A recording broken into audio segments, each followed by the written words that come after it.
Egypt, Assyria, Babylon. All these ancient empires used to dominate their region in the Bronze Age and thus engraved their names in history forever. But there was another power in this gentleman's club of major empires, but whose civilization disappeared and whose language and even memory of its existence was lost for millennia. Assu. My name is Julie and welcome to the Hittite language.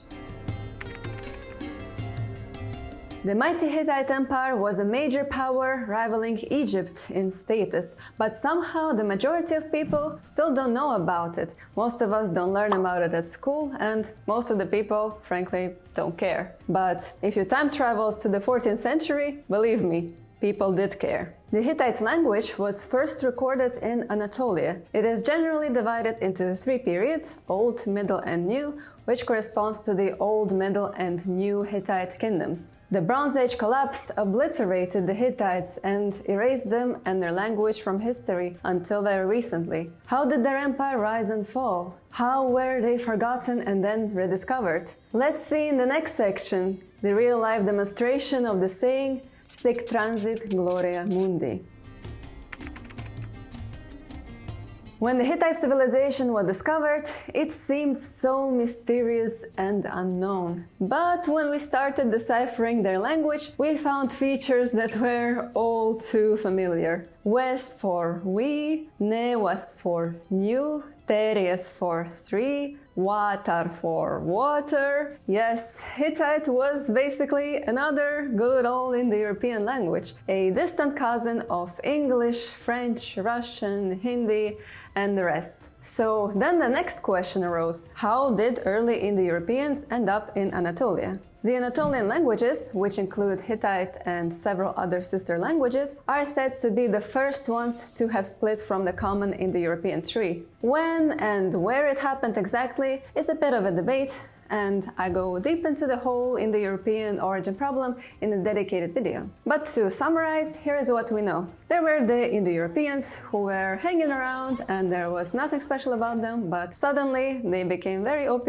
and spread all over Eurasia. Where they came from is unclear. The two main theories are that they spread either from the Pontic steppe or from Anatolia, or there is also a hybrid theory that they spread from Armenia to both the steppe and Anatolia. Why they spread is also up for debate. The usual suspects are better chariots, domesticating horses, and developing lactose intolerance.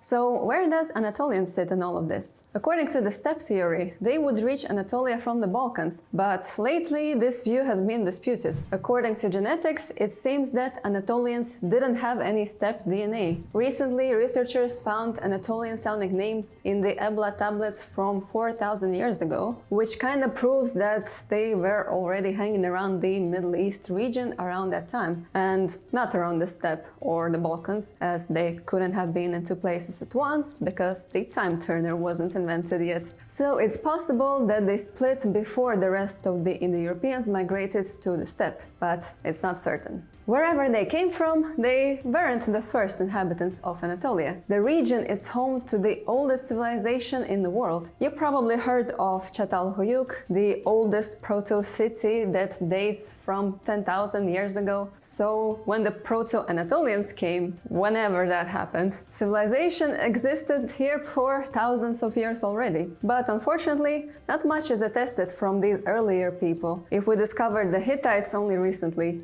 these guys are even more mysterious. We know that before the Hittites, the most advanced people in the region were the Hatti. If the two names sound similar to you, that's not a coincidence. The Hatti didn't have a writing system, so we only have their art and whatever other people told about them. For example, the Assyrians, not the angry Assyrians who would cut off enemies' noses and ears, but the early Assyrians who mostly traded. They established their trading colonies in Anatolia. According to the clay tablets found in Kanesh, there were two main rival people groups, the Hatti in the north and the people of Kusara and Nesha in the south. By the way, the Hittites used to call their language Neshili, so you can connect the dots here. In the 18th century BC, King Anita of Kusara burned down Hattusa, the capital of the Hatti. The text describing his deeds is the oldest text in any Indo-European language found so far. In this text, by the way, he says that whoever becomes king after me and settles Hattusas again, may the storm god of heaven smite him. First of all, storm god of heaven in the Europeans and their love of the storm god. And secondly, in the 17th century, Hattusa actually became the capital of the Hittites. Maybe that's why they arrived to such a catastrophic demise. Nobody avoids the curse of the storm god. Since the Hittite civilization still was the most advanced in the region, the new rulers of Hattusa adopted the Hittite artistic style. Some of their gods and cults even became known by their name. Basically, they culturally appropriated the hell out of them. The only thing they didn't adopt was the language. We can only see remainders of the Hittite language in some preserved incantations. Their language was very different from Hittite, and we don't know which family it belongs to. It was agglutinative, and it particularly liked to add prefixes, as in Kati, king, Wakati, kings, Tewakati, its kings, and so on. And that's pretty much all we know. Anyways, the kings of Kusara conquer Hattusa, transform into Hatti themselves, and then conquer everything around them. They are so efficient that they come out from Anatolia, conquer northern Syria, and even raid Babylon. Then there is a period of internal struggle and loss of territory, and in the 15th century BC they rise again and conquer even more land. At that period they were the only empire consistently using iron, and that's still Bronze Age we're talking about. But in the 12th century BC they didn't survive the turmoils of the Bronze Age collapse. Climate change, hunger, and the Sea People invasions finished them. They got displaced and assimilated by Phrygians, and there were no more Hittites in Anatolia. However, it seems that the Hittites didn't all just die out. Hittite names suddenly pop up in northern Syria up until the 8th century BC, which is known as the Neo-Hittite period. A number of small Hittite states was still surviving there, though not even close to its former imperial glory. The Hittites from this period are mentioned in the Bible, though it seems, even though they were called Hittites, they spoke Luwian, a sister language of Hittite. Anyways, it all continued until the rise of the Neo-Assyrian Empire. This time they didn't joke around anymore. They brutally crushed any resistance, and they deported and assimilated conquered people. The Hittites in northern Syria got displaced, dispersed, and forgotten. A couple of centuries later, when the Greeks came, they won't record any Hittites. They wouldn't even know this word.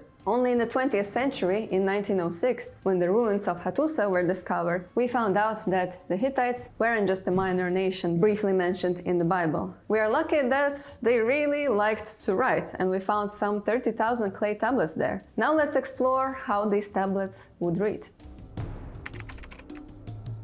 From the sources like the Bible or the Egyptian inscriptions, the historians in the 19th century already knew that there used to be a Hittite kingdom. In northern Syria, mysterious stones have been found, with hieroglyphs never seen before. The locals thought that these stones had magic properties, but the researchers quickly associated these inscriptions to the Hittites. So it was considered that northern Syria was the center of their kingdom, and their language unknown, written with these mysterious symbols. Only later, when Hattusa was discovered, we found out that the heart of the empire was actually Anatolia, and those stones from northern Syria were from the period when the Hittites were a mere shadow of themselves. Also, in the archives, they found texts written in cuneiform, adopted by the Hittites from the Assyrians or Babylonians. That was handy, since we already knew how to read cuneiform, so deciphering it was a piece of cake. In cuneiform, one symbol corresponds to a syllable, which can be a consonant vowel, vowel consonant, consonant vowel consonant, or vowel alone.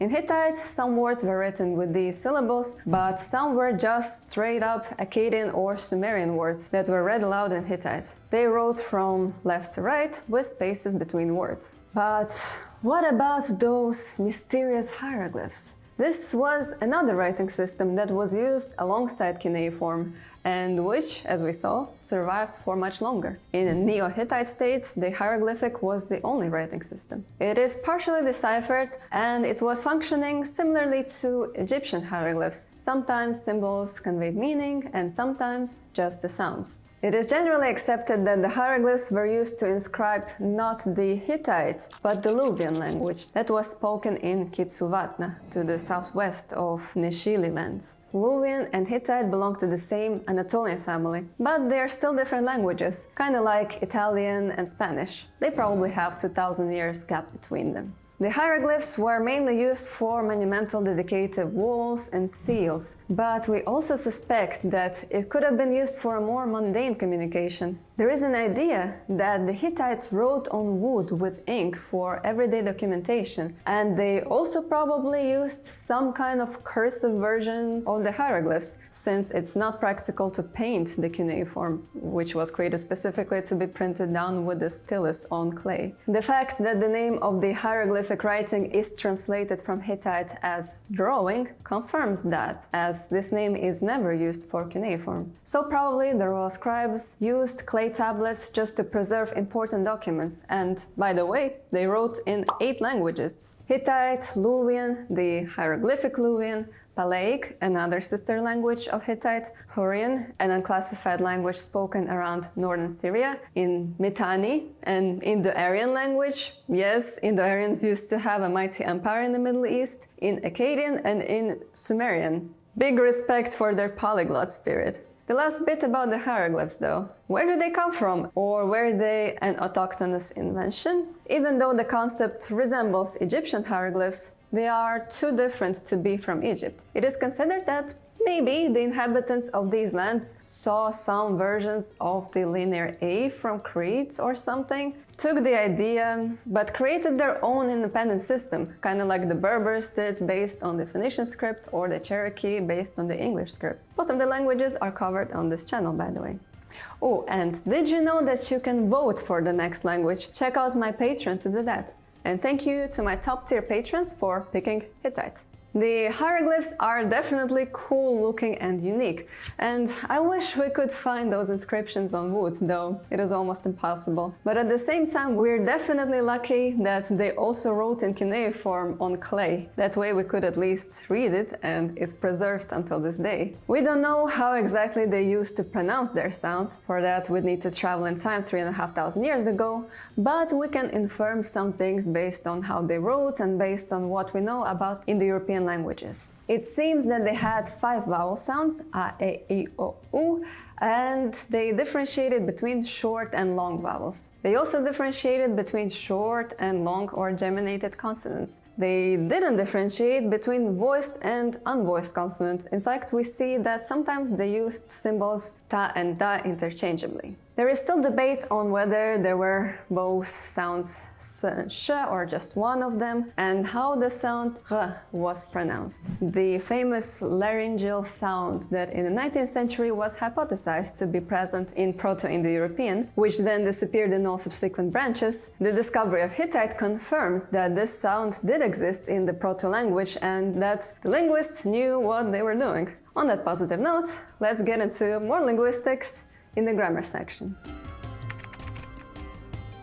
The grammar of Hittite is distinctly Indo-European, with cases and verb conjugations, though it's not all as bad as it seems. There were 2 genders, common or animate, and neuter or inanimate. 9 cases, though with time and language change, the case system gets slightly simplified and less cases are encountered. Also, check out how some of the endings resemble their equivalent in other ancient Indo-European languages, like Latin or Sanskrit, proving its Indo-European roots. Verbs conjugate by person, first, second, and third, and number, singular and plural.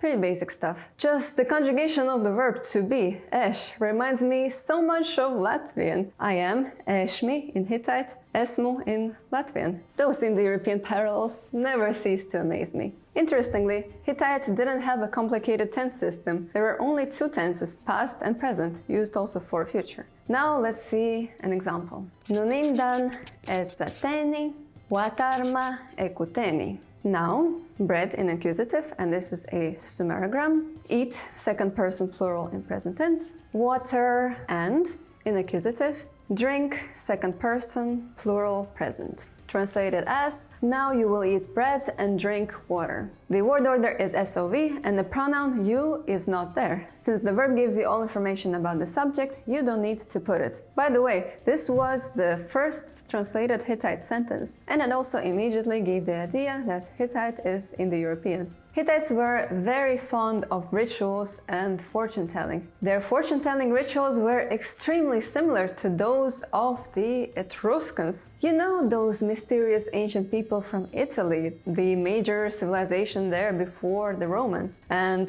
we don't know where their language comes from. Funny enough, the Etruscans had a story that they came from somewhere around these areas in Anatolia. And they also didn't have voiced consonants. Coincidence? Check out my Etruscan video for more information on the matter. But unfortunately, all this diligent following of the rituals and correct reading of spells didn't help the Hittite civilization. After them came the Phrygians, then came the Greeks, then came the Turks, and who knows who will come next. In this world, nothing is constant and nothing is forever. On this scale, our own lives seem incredibly short and insignificant, a drop in the sea of eternity, where even whole civilizations get lost and forgotten. But we still must live, we must keep on going, so thank you so much for watching and see you in our next exploration.